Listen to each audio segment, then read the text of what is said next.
باللہ من الشیطان الرجیم بسم اللہ الرحمن الرحیم وَلِتُكَبِّرُوا اللَّهَ عَلَى مَا هَدَاكُمْ وقال النبی صلی اللہ تعالی علیہ وسلم إن لكل قوم عيد وهذا عيدنا الله أكبر لا إله إلا الله والله أكبر ولله الحمد۔ میرے محترم بزرگوں اور دوستو،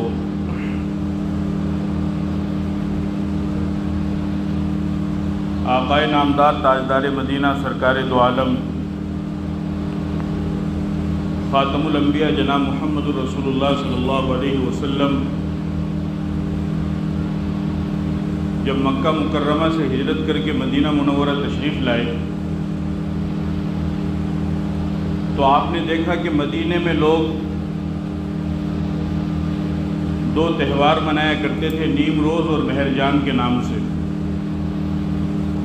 آپ نے لوگوں سے معلوم کیا تو لوگوں نے بتایا کہ پہلے زمانے سے یہ ہمارے باپ داداؤں کے زمانے سے چلتا ہوا آ رہا ہے اور ہم اس تہوار کو مناتے ہیں۔ اللہ کے نبی صلی اللہ علیہ وسلم نے ارشاد فرمایا کہ اب اسلام آنے کے بعد اللہ تعالیٰ نے تہوار کے طور پر 2 دن تمہیں عطا فرمائے ہیں، ایک عید الفطر ہے اور دوسرا عید الاضحیٰ ہے۔ یہ اسلامی تہوار ہے، خوشی کے دن ہیں۔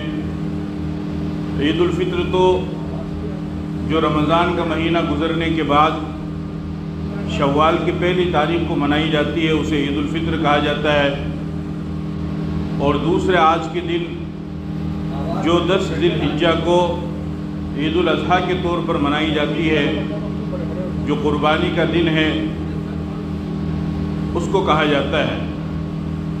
اور دراصل یہ حضرت ابراہیم علیہ السلام کی سنت ہے، جو انہوں نے اپنے بیٹے اسماعیل کو اللہ کے نام پر قربان کرنے کے لیے اللہ کے حکم سے ذبح کیا، لیکن اللہ کا فیصلہ دوسرا تھا۔ اللہ تعالیٰ نے اس کی جگہ پر وَفَدَيْنَاهُ بِذِبْحٍ عَظِيمٍ ایک مینڈا بھیجا اور اس کی قربانی دی گئی۔ تب سے یہ قربانی کا سلسلہ چل رہا ہے۔ صحابہ کرام نے اللہ کے نبی صلی اللہ علیہ وسلم سے پوچھا ما هذه الأضاحی یا رسول اللہ، کہ اللہ کے رسول یہ قربانی کیا چیز ہے؟ آپ نے فرمایا سنت ابیکم ابراہیم، یہ تمہارے ابا ابراہیم علیہ السلام کی سنت ہے۔ پھر انہوں نے سوال کیا فما لنا فیہا یا رسول اللہ، کہ ہمیں اس میں کیا ملے گا؟ آپ علیہ السلام نے فرمایا فیہا بکل شعرۃ حسنۃ، اس میں ہر بال کے بدلے میں ایک نیکی ملے گی۔ یعنی قربانی کے جانور کے جسم کے اوپر جتنے بھی بال ہوں گے ان تمام بالوں کے برابر اللہ تعالیٰ قربانی کرنے والے کو نیکی عطا فرمائیں گے۔ اور یہ بہت ہی عظیم الشان اور اہم عمل ہے، بہت ہی بڑی یہ عبادت ہے، کوئی معمولی چیز نہیں ہے، بلکہ یہ بہت بڑی عبادت ہے۔ جس طریقے سے نماز روزہ ایک مستقل عبادت ہے، اسی طریقے سے قربانی کرنا جو صاحب نصاب ہے اس کے اوپر قربانی کرنا یہ بھی ایک مستقل عبادت ہے، اور باقاعدہ اللہ کا حکم ہے فصل لربک وانحر، کہ نبی جی آپ اپنے رب کے لیے نماز پڑھیے اور آپ اپنے رب کے نام پر قربانی کیجیے۔ تو الحمدللہ 1400 سال سے امت مسلمہ، ایمان والے اہل اسلام اس پر عمل کرتے ہوئے آ رہے ہیں اور وہ برابر قربانی کرتے ہیں، اور اس کا بہت بڑا ثواب ہے۔ اور جس طریقے سے نماز روزے کے ذریعے سے اللہ تعالیٰ کا قرب حاصل ہوتا ہے، انسان اللہ کی رضا اور اللہ کی خوشنودی کا طالب ہوتا ہے اور وہ اس کا مستحق بھی ہوتا ہے، اسی طریقے سے قربانی ایک ایسا عمل ہے کہ اس کے ذریعے سے بھی انسان اللہ تعالیٰ کے قرب، اللہ تعالیٰ کی رضا اور اللہ تعالیٰ کی خوشنودی کا ذریعہ بنتا ہے۔ اسی وجہ سے پہلے زمانے سے ہی اور پہلے دن سے ہی مسلمان اہل ایمان ایک بہت بڑی تعداد میں وہ قربانی کرتے ہوئے آ رہے ہیں۔ قربانی کا ایک حکم تو یہ ہے کہ قربانی واجب ہے، جو صاحب نصاب ہو 7 تولہ سونا 52.5 تولہ چاندی یا اس کے برابر قیمت اگر کسی کے پاس میں موجود ہے تو اس کے اوپر قربانی کرنا واجب ہے۔ اگر وہ جان بوجھ کر کے قربانی نہیں کرتا ہے تو اس صورت میں وہ گنہگار ہوگا۔ اور آج کے زمانے میں شاید ہی کوئی ایسا انسان ہو کہ جو بہت کم اس کا اہل ہو، ورنہ تو عام طور پر انسان اس کا مستحق ہو ہی جاتا ہے، چونکہ عام طور پر انسان آج خود اپنی ذاتی جو ضروریات ہے، مصروفیات ہے، مشغولیت ہے، اور اس کی جو ذاتی کام ہے، ذاتی ضرورت کے استعمال کی جو چیزیں ہیں وہ بھی لاکھ 1.5 لاکھ روپے سے کم کی نہیں ہوتی ہے۔ بہت سارے لوگ ہیں جو اپنے اپنے طور پر ایک فون استعمال کرتے ہیں، 2 موبائل استعمال کرتے ہیں۔ ایک موبائل 50,000 کا 60,000 کا ہوتا ہے، دوسرا موبائل 20, 30, 40,000 کا ہوتا ہے۔ اس طریقے سے 2 موبائل اگر کسی کے پاس میں ہے تو پھر وہ جو ہے اس کو استعمال کرتے ہیں، اور اسی طریقے سے بہت ساری چیزیں ہیں۔ تو بہرحال اگر وہ کریں گے تو اس کو فائدہ ہوگا۔ آپ حضرات تھوڑا آگے سرک جاؤ تاکہ پیچھے والے لوگوں کو موقع ملتا رہے، خالی جگہ پر کر لو بھائی۔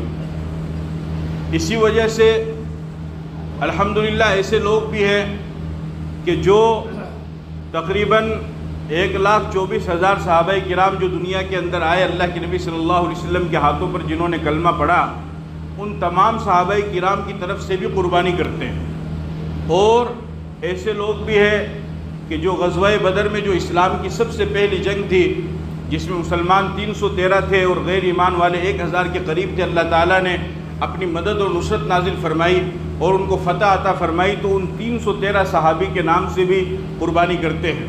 اسی طریقے سے ازواج مطہرات کے نام سے، اسی طریقے سے بزرگان دین کے نام سے، اولیاء اللہ کے نام سے، اپنے اساتذہ کے نام سے، اپنے بزرگوں کے نام سے، اپنے والدین کے نام سے۔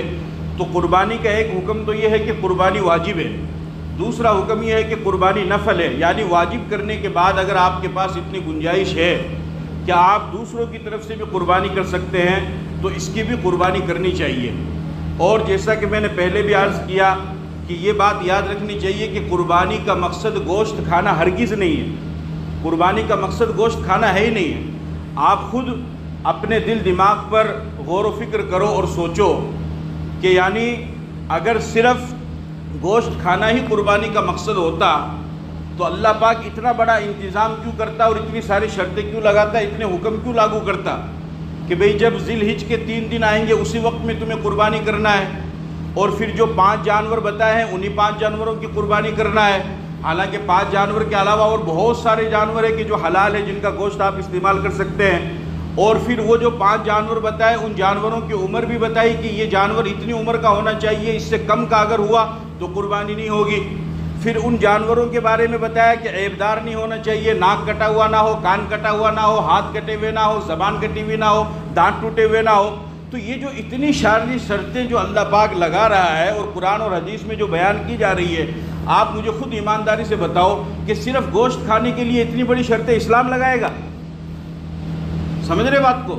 یعنی اتنی ساری شرطیں صرف گوشت کھانے کے لیے اسلام لگائے گا؟ معلوم ہوا کہ قربانی کا مقصد صرف گوشت کھانا نہیں ہے، قربانی کا مقصد ہے عبادت، اللہ کے نام پر خون بہانا۔ جس طریقے سے اللہ کے نام پر سجدہ کرنا ہے، اللہ کے نام پر بھوکا پیاسا رہنا، اسی طریقے سے اللہ کے نام پر خون بہانا۔ اور اللہ کے نام پر خون بہانا یہ کس طریقے سے قبول ہو جائے، اس کے لیے اسلام نے اتنی ساری شرطیں لگائی ہے کہ اگر تم اس عبادت کو، اس عمل کو کر رہے ہو تو ان جانوروں کی قربانی ہوگی، اور یہ اس میں صفت ہونی چاہیے، خوبی ہونی چاہیے، اور یہ عیب نہیں ہونا چاہیے۔ تو معلوم ہوا کہ قربانی کا مقصد عبادت کرنا ہے، عبادت ہے اللہ کی خوشنودی کو حاصل کرنا ہے۔ لہذا جس طریقے سے نماز روزے کے ذریعے سے انسان اللہ کی خوشنودی حاصل کرتا ہے، اسی طریقے سے قربانی کے ذریعے سے بھی انسان اللہ کی خوشنودی حاصل کرتا ہے۔ اور حدیث کے اندر آتا ہے، آپ صلی اللہ علیہ وسلم نے ارشاد فرمایا کہ قیامت کے دن قربانی کا جانور اپنے کھال، اپنے بال، اپنے کھور، اپنے سینگ، تمام چیزوں کے ساتھ میں آئے گا، اور آپ نے فرمایا کہ خون کا قطرہ زمین پر گرنے سے پہلے اللہ تعالیٰ اس کو قبولیت کے درجہ عطا فرما دیتے ہیں، اور قربانی کرنے والا اللہ کا قرب حاصل کرتا ہے۔ اس وجہ سے اس کو عبادت سمجھنا ہے، عبادت سمجھ کر کے اس کو کرنا ہے۔ اور دوسری بات یہ کہ اتنی لمبی بڑی تعداد میں جو لوگ کرتے ہیں تو ظاہر سی بات ہے وہ تو اس وجہ سے ہے تاکہ قرب اللہ کا حاصل ہو، لہذا اس کو عبادت سمجھا جائے۔ اور یہ تو ایک ایسی چیز ہے کہ ہمارے بزرگوں کا، بڑوں کا تجربہ ہے کہ جو انسان پابندی کے ساتھ ہر سال قربانی کرتا ہے، اللہ تعالیٰ اس کے مال میں بھی برکت عطا فرماتے ہیں، اور 1 سال کے لیے قرضے سے بھی اللہ تعالیٰ اس کی حفاظت فرماتے ہیں۔ قرضہ کتنی بڑی مصیبت ہے. آپ کو معلوم ہے کہ جب انسان قرضہ لے لیتا ہے تو منہ دکھانے کے قابل نہیں رہتا ہے. اگر قرضہ دینے والا سامنے سے آ رہا ہے تو وہ رستہ بدل لے گا، اس سے منہ نہیں ملائے گا، اس سے آنکھ نہیں ملائے گا، اس سے بات نہیں کرے گا، اس کا فون نہیں اٹھائے گا. اس کے سامنے بیٹھنے کے لیے کتنی بڑی مصیبت ہے. ضرورت پڑتی ہے انسان کو مکان بنانا، بیٹی کی شادی کرنے قرضے کی، لیکن اللہ تعالیٰ اس عمل کی برکت کی وجہ سے ان تمام سارے کاموں کو کرتے ہیں. اس وجہ سے خوش دلی کے ساتھ میں، یہ نہیں کہ بوجھ سمجھ کر کے نہیں، خوش دلی کے ساتھ میں، سچے دل کے ساتھ میں، کھلے دل کے ساتھ میں، ہنس کر کے، مسکرا کر کے، کہ جس طریقے سے میں اللہ کو سجدہ کرتا ہوں اور اللہ مجھ سے خوش ہوتا ہے، اسی طریقے سے میں یہ قربانی کر رہا ہوں، اور انشاءاللہ یہ قربانی بھی میری دنیا میں برکت اور آخرت میں نجات کے لیے ذریعہ بنے گی. اس نیت کے ساتھ میں قربانی کرنی ہے. اور آخری بات یہ ہے کہ اخلاص کے ساتھ میں قربانی کرنی ہے، صرف اخلاص کے ساتھ. اس لیے کہ اللہ نے تو سب کچھ آپ کو ہی دے دیا، اللہ نے کچھ تو لیا ہی نہیں. ورنہ پہلے زمانے میں یہ تھا کہ جب قربانی کی جاتی تھی یا زکوٰۃ صدقے کا کوئی مال دیا جاتا تھا تو اس کو پہاڑ پر رکھا جاتا تھا. یاتینا بقربان تاکلہ النار، آسمان سے ایک آگ آتی تھی اور وہ اس کو کھا لیا کرتی تھی. تو جس کی قربانی کو آگ نے کھا لیا، اس کا مطلب یہ ہوتا تھا کہ اس کی قربانی قبول ہے، اور اگر چھوڑ دیا تو پھر اس کی قربانی قبول نہیں ہوتی تھی. تو یہ معاملہ تھا. لیکن ہمارے اوپر اللہ نے یہ فضل فرمایا کہ تم میرے نام پر قربان کرو. اب جب آپ کسی چیز کو صدقہ دیتے ہیں تو آپ اس کو خود استعمال کرتے ہیں یا غریب کو دیتے ہیں؟ غریب کو دیتے ہیں نا. لیکن قربانی میں اللہ نے کیا کیا کہ نہیں، اس کو کھانا بھی تمہیں ہے. اب کیا ہوا کہ خون جانور کا وہ تو زمین پر بہہ گیا، اور اجرت جو ہے وہ کسائی لے کر چلا گیا، اور جو اس کے کھور ہے، جو سینگ ہے، وہ تو کسی بھی کام میں نہیں آئے، اور جو کھال ہے وہ غریب کو صدقہ دے دی گئی. اب جو گوشت ہے وہ آپ نے استعمال کر لیا، تو اللہ کے پاس کیا گیا؟ جب اللہ کے نام پر ذبح کیا، اللہ کے نام پر قربانی کی، تو اللہ کے پاس گیا کیا؟ سب تو آپ ہی کے پاس میں رہ گیا. تو معلوم ہوا کہ اللہ کے پاس میں آپ کی صرف ایک چیز گئی، اور وہ ہے آپ کی نیت، کہ آپ کس نیت سے کرتے ہیں، اللہ کو راضی کرنے کے لیے یا دکھلاوے کے لیے. اب اگر آپ اس نیت کو بھی پاک صاف کر کے اللہ کے پاس نہیں بھیجتے ہیں تو پھر شاید اس سے بڑی نادانی کی کوئی بات نہیں ہو. تو اللہ کو راضی کرنے کے لیے قربانی کرنی ہے. اور جو نفلی قربانی کریں تو وہ اس کا خیال رکھیں کہ خود بھی جو ہے اس کو استعمال کر سکتے ہیں، غریبوں کو دے. محلے میں کوئی بیوہ ہے، کوئی یتیم ہے، کوئی غریب ہے، کوئی مستحق ہے. ہمارے ہاں یہ ہے کہ کوئی مانگنے کے لیے آتا ہے تو اس کو دے دیتے ہیں. بہت سارے لوگ عزت کی وجہ سے، شرم کی وجہ سے، حیا کی وجہ سے مانگتے نہیں ہیں. ہمیں خود کا ہمارا فرض بنتا ہے کہ ہم جا کر کے ان کا تعاون کریں اور ان کو پہنچائیں. اسی طریقے سے ماشاءاللہ آپ کے شہر میں بہت سارے مدرسے بھی ہیں، ان مدرسوں میں پڑھنے والے بچے بھی رہتے ہیں، تو ہو سکے زیادہ سے زیادہ وہاں بھی قربانی کا گوشت پہنچائے. اس سے یہ بھی فائدہ ہوگا کہ آپ کو قربانی کا بھی ثواب ملے گا اور دین کو پھیلانے کا بھی ذریعہ بنے گا. اس نیت کے ساتھ جب قربانی کریں گے تو انشاءاللہ بہت فائدہ ہوگا. اللہ تعالیٰ مجھے اور آپ کو عمل کی توفیق عطا فرمائے.